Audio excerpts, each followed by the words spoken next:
Hi, this is a tutorial to show how to get your Xbox hooked up to the internet live. The best way, and it's easier because you don't need a Wi-Fi connection. Basically what you need is an Ethernet cable. Looks just like this. So the first thing you do, you can't mess this up. The first thing you do is you plug it into your computer Ethernet port. And then on the second one, if you look behind the Xbox, there's an Ethernet port right here, okay? So you just plug it in like so. I'm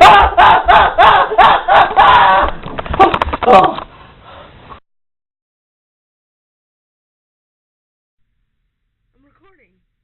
Take a picture.